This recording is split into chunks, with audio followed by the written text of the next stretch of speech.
They reject him for being Indian even though he is a super genius. It all begins with Ramanujan, who works on some equation on the floor of the local temple before he goes job hunting in the rain. He presents his impressive book of mathematical formulas to his potential employer, but he's turned down harshly because he doesn't have a degree. Ramanujan makes his way to his shared accommodation deflated and frustrated. He complains to his friend about having a wife that he can't provide for, as well as the fact that he might die poor, but later laughs it off. The following morning, he visits Narayana for employment. He's impressed, even assuming he has multiple degrees based on the level of his work. Narayana offers him a job as a clerk, but under the condition that he helps him understand his work in the evenings. He presents Ramanujan to their boss, Sir Francis, but he's not impressed with his level of refinement, so dismisses him. Ramanujan pleads his case. With a stable job secured, he sends for his mother and his wife, with whom he's not fully acquainted. He leaves them to inspect their new home as he goes back to work. He's briefly interrupted by Narayana when he notices him doing the balancing without the use of an abacus. Ramanujan explains that he's faster at doing it in his head to his surprise, but Narayana also warns him against using the paper to work on his equation, reminding him that it's an expensive commodity. He suggests Ramanujan use the packing down at the docks. Later that night, the two meet up to go over Ramanujan's theoretical mathematics. Narayana suggests they seek an audience with someone who can understand and appreciate his work. His new clerk reveals that he's been to everyone in the city of Madras. Narayana scoffs, but they are interrupted when Ramanujan's wife Janaki scolds him for not coming home early. She gets worried that he loves his numbers more than her, but he assures her that's not the case. As they make their way home, he tries to explain what maths means to him, which moves her a little. The following morning, he enlightens his mother that his boss might be looking for people overseas who can understand his work.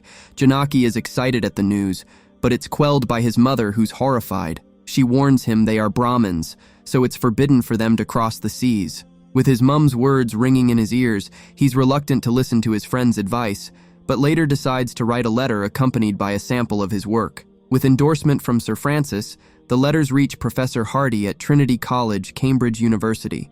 Upon reading it, he concludes that it's a hoax from one of his colleagues called Littlewood and confronts him about it during their game of tennis. But he denies knowing anything about it. With his continued refusal, the professor later revisits the letter with a new lens. Meanwhile, the rest of the other fellows sit after dinner discussing the likelihood of war breaking out. Hardy briefly excuses Littlewood to have a look at Ramanujan's work. It contains integrals and infinite series that they find hard to decipher. After the two professors discuss, Hardy decides to invite Ramanujan to Cambridge, England to work with them. He takes Janaki to the beachside to break the news to her, but she's worried about the social isolation their family might face.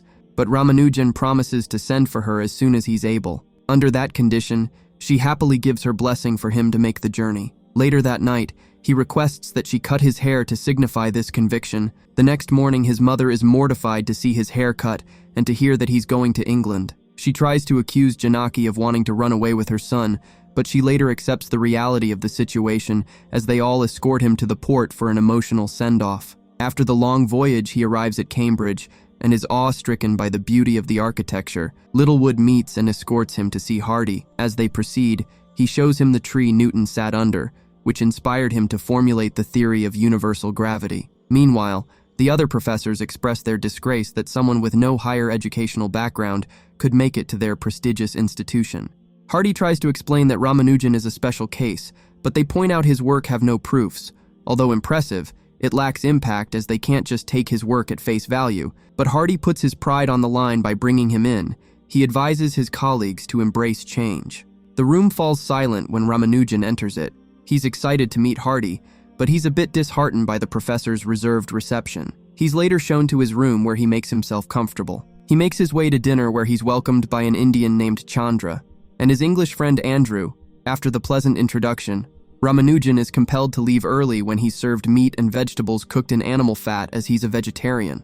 The following day, he's placed in a class taught by Professor Howard, who gets angry when he sees him not making notes, so he tries to humiliate Ramanujan in front of the class by asking him to solve a formula. He takes the chalk and solves it with ease to his teacher's surprise, as he himself hadn't completed the proof yet. Talk about the most intellectual mic drop. At the end of the lesson, he gets salty and asks Ramanujan to stay back, where he berates him for getting the right answer, even getting a bit physical with him. Being a bit disoriented by what just happened, he stumbles into a room full of statues and stained glass windows of the great intellectuals throughout history. He later meets up with his mentor Hardy, who has already heard about his incident with Mr. Howard, but he's more interested in how he knew the theorem. He answers, saying it just came to him. Ramanujan feels like they are wasting time doing proofs when he has the formulas, but Hardy explains that intuition is not enough because the formulas have to be held accountable. He compares him to some of the great mathematicians like Jacobi and Euler. With his exceptional gift for numbers and their aim of opposing the areas of mathematics that are so well researched, they can't afford to be wrong, hence the need for proofs. Hardy then takes him to the university library, which houses invaluable literature. He reveals his goal to leave a legacy in such places.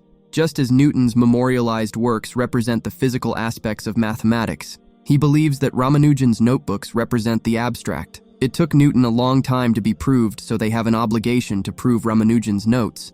If they can do so, his books too will be memorialized. With the goal now understood, Ramanujan makes his way to the post office where he receives a letter and red ribbon from his wife. She writes of how everyone is proud of him, how much she misses him, and awaits a letter asking her to come over to be with him. With a boost of confidence, Ramanujan discovers a new series and excitedly rushes to show Hardy, but he no-scopes him down from cloud 9. He's not interested with a new series, but rather needs proofs. But Ramanujan begs him to have a look at it, and reminds him of his promise to help him publish his work before storming off. Soon after, Hardy takes a look, and its partitions are so accessible that the professor explains it to his butler. With the wind taken out of his sails, Ramanujan tries to work the university way but doesn't find much success. Hardy gives him a glimpse of what they can achieve if they take the proper steps by presenting his first published work, as the professor managed to prove some of Ramanujan's work. The news of his achievement has reached India, so his mother and wife throw a small party to celebrate. Narayana asks Janaki how Ramanujan is doing, but his mother tells him to disregard her after claiming that she's not a supportive wife. Janaki excuses herself from the situation upset. Meanwhile, back in England, the news has spread that the country is at war. Chandra and Andrew wake Ramanujan, informing of the announcement and arrival of the king. He worries how Janaki will make it to England now. Andrew assures him the war will be over soon. The professors also watch on when Littlewood informs Hardy that he received a letter from the War Office requesting his assistance with ballistics. Elsewhere, Janaki dictates a response to his worries about the war. She informs him that it is far from India, and she has hopes to come after things settle. The scribe sees that she misses her husband.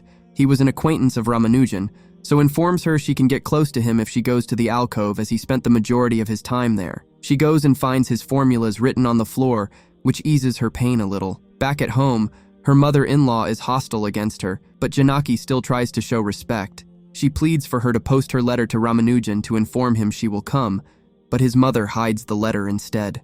With the war in full swing, parts of the university is used as temporal hospitals to treat wounded soldiers. Ramanujan makes his way to buy some vegetables, but because of the war, the food is scarce, so he buys what he can. He then makes his way to the post office expecting his wife's letter and is surprised that it has not arrived. As he walks to his room, he's attacked by some bigoted soldiers. One night, Hardy receives a letter from Littlewood outlining a possible mistake with one of Ramanujan's theorems on primes. But his main point of the letter is to advise Hardy to nurture the outstanding talent that is Ramanujan, and not to restrict him too much. He must see that all of his work amounts to something in order to prove their doubters wrong. The following morning, Hardy reads Littlewood's letter to him, but Ramanujan is adamant that he's right, which leads to a heated argument between the two. The bruised-up genius storms off again after revealing the sacrifice he's made to be there. But after some thought, Ramanujan concedes and starts working to Hardy's template, passing him some work through his room door. The professor later meets him at the hospital looking sick, but Ramanujan downplays it severely. With his spirit broken, he works through the equations. Hardy sees an opportunity and asks Professor Major and Master Partitions to help them work as they are on the verge of a major breakthrough. Though he's an opponent of the young genius, he decides to help push him after meeting with Ramanujan and being impressed with his mind. Ramanujan and Hardy work together to crack it before Major, but in the background his health is starting to fail. He goes to the clinic with Chandra where he's diagnosed with tuberculosis.